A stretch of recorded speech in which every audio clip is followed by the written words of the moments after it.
I'm the worst at this. I've had shit on record for the last 30 years. Like, this would be a different place. Yeah. No, I'm not kidding. I'm not fucking kidding. I'm not kidding. Yeah. No, I'm not fucking kidding. This world would be a very different place.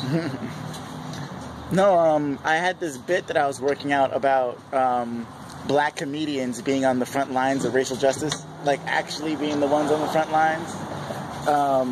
And that kind of goes back to what you're saying about, like, really, when you have, like, the Richard Pryors out there, the Chris Rocks out there getting a message out, trying to say something, they're shifting the culture.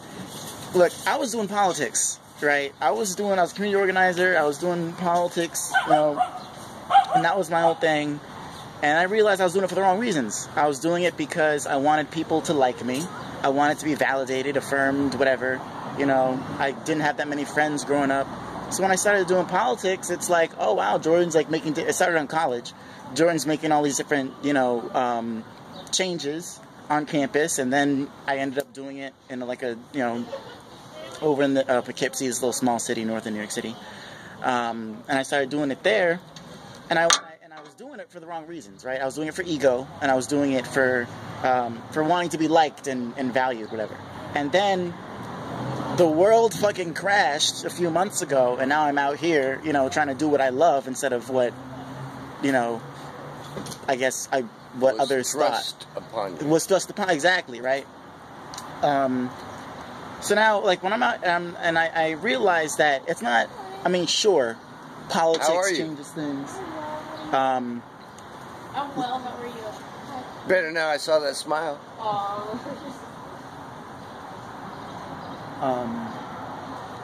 Laws and policies aren't what change the world. It's art and culture that's what changes people's perception and worldview of reality.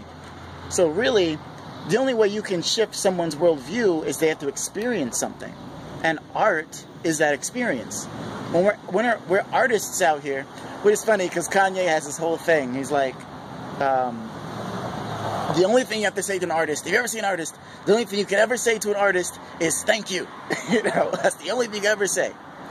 So I'm like, you know, when artists are out here putting out their truth, creating these experiences for people, they're doing these inspirational seeds or whatever that can shift people's minds to a world that actually is genuinely better.